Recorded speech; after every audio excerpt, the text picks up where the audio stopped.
si Idol Madla, nakakahanga, may mga hawak, gandang linyada. Ika'y inspirasyon kung bakit hanggang ngayon ako'y palaging kumakarera. After ng pagkapanalo ni Kobe mga kalapatid, syempre kailangan mag-training na kagad tayo. Ayan, hindi pwedeng magpahinga, bawal ang magpahinga. Ito yung mga titrain natin. Ayan, 4 dyan na tinape natin, isa-isa lalabas si Madla 2. So, pakita mo nga isa-isa boy, yung mga tinape natin na bago. So, halos mga speedbird din to mga kalapatid. Ayan, no? Kapatid din to no mga una nating mga tinetraining. So, ito isa. Ayan, kita nyo isa na to, checkered na checkered. Ang mata niya, orange eye na may pagka-green. Mukhang anak yata ni ano to, ni Boy Amo. Pero di ko sure ha.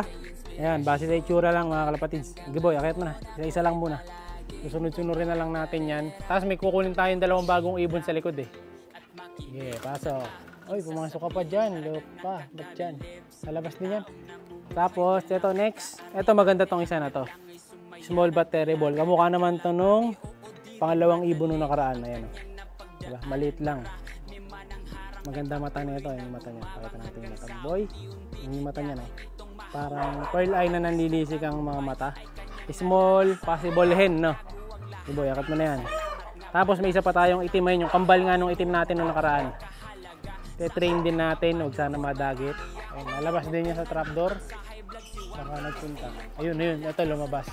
Hindi na natin sasarapin to kasi first time lang naman. Saka baka kasi tumalon dito, delikado yan. Pag tumalon dito, wala na, bye-bye na.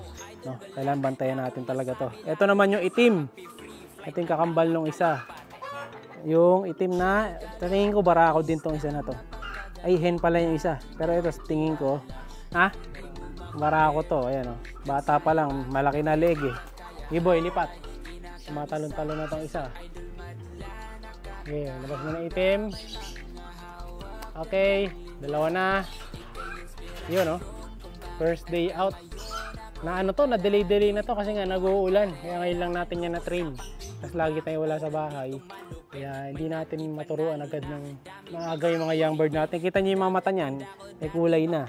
Eto, hindi ako nagkakamali itong ibon na to, Alphonse cross dun sa De Bruxelles African Black. Kalahi ito nung pina-ending natin na Grisel.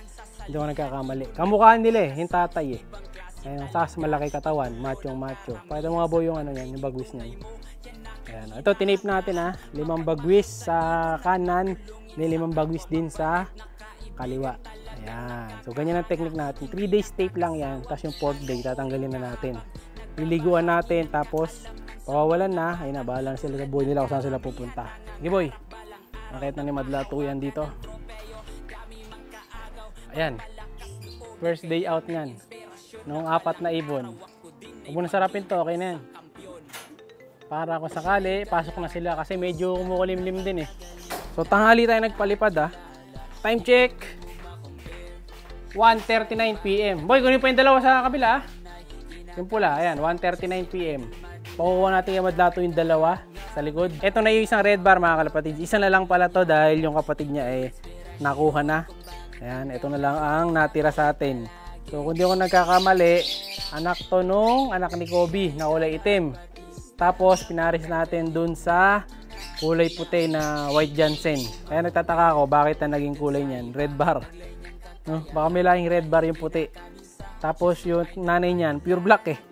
No? Ganda pa naman ng kulay oh. Pula. Tapos yung kabila, may white flight. Ayun, ito may white flight. Bali ano na ni Kobe to?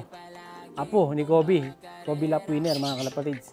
Apo na niya bali to. Tapos apo sa tuhod ng original Kobe natin. Possible hen, no? Maliit eh. Giboy. Lalagay na niya sa clip ring. Meron na? Wala pa palang clip ring to. So 2 clip ring niya kasi hindi pa siya na-vaccine.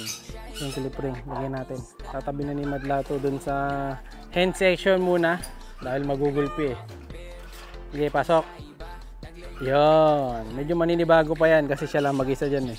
Siya lang ang napunta dyan na galing sa kabila dahil yung iba doon may mga may edad na. Ayan siya oh. Ayan na, bibinyagan niya kagad ng tipler natin. Asawahin niya ata ng tipler. Babae kasi. Ayan oh, magulalahian niya, loko. Pero hindi naman niya kinakasta yung mga pangkarera dito. Yun ang maganda sa tipler na to eh. No, akala ko rin dati, iniisip ko baka kastayin niya lahat ng racing natin dito. Hindi naman. Ginaganyan lang niya. Dahil yung mga pangkarera malalakas eh. Hindi siya makaporma, maliit siya. Ayan o. Inabordagul pa rin eh. Ang bihira itong tipler. Lakas mamarako pala ng mga tipler ganito, no? Biruin nyo, ang liit lang yan mga kalapatids. Pero ang lakas bumarako.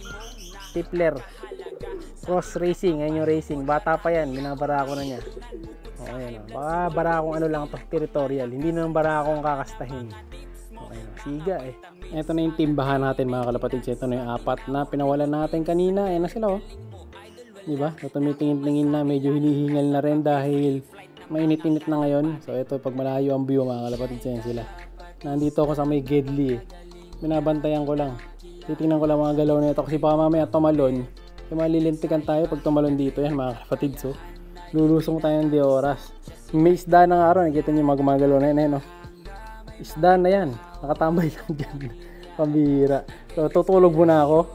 Pabalikan ko na lang itong mga mga kalapatids. Sana nandito pa sila mamaya. Bye! Much later. Yun nga mga kalapatids, nasarap ang tulog ko. Wala na yung mga ibon natin kanina na tinignan ko sa taas. Check natin dito kung dito na yung 3. Ang bira, sarap matulog eh. Pasok.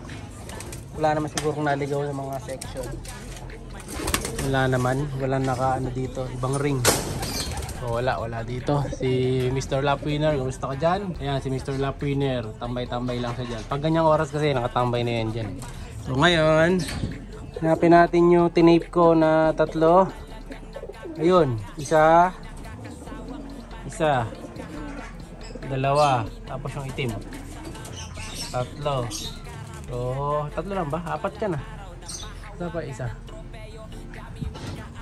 3 lang ba? 1, 2, 3, 4. Ayan, yung 4. Magkakatabi. Ayan o. 1, 2, 3, 4. Okay, 4. And then yung bagong lagay na red bar. Ang ganda ng red bar na ito mga kalapatids. Halos kahawigan ni R2. Pero hindi naman lahi ni R2 yung mga kalapatids. Lahi ni Kobe din itong isa na to. Bali, apo-apo na yan. Puro apo na yan. Apo sa tuhod na ng original Kobe. Tapos apo nung original Kobe. So yan. Ang lolo niyan, ito, lolo na niya yan to mga kalapatids. Ito yung ibon natin na to. Lolo na niya yan. Guruin nyo, lolo na. Tapos yung anak ni Kobe naman na isa, bali yung ito, tita niya naman tong isa. Ito, anak din ni Kobe to mga kalapatids. Ayan. Yung mga anak nung ibon natin, anak ni Kobe. Tapos ito, apo ni Kobe naman. Ayan o. Mga pamilya na ni Kobe mga kalapatids. Lahi na mga lapwinner natin. So di ko lang sure kung naipasa pa niya dun sa apo niya yung speed ha. Ito kasi dito kahit na anak na to nung bumabaliling nating ibon, nakuha pa niya speed eh. Namana pa niya eh. No? Di ko lang sure sa mga naging anak niya. So sarang muna natin to. Siya'y kalapatistang napakagaling na kinakilala.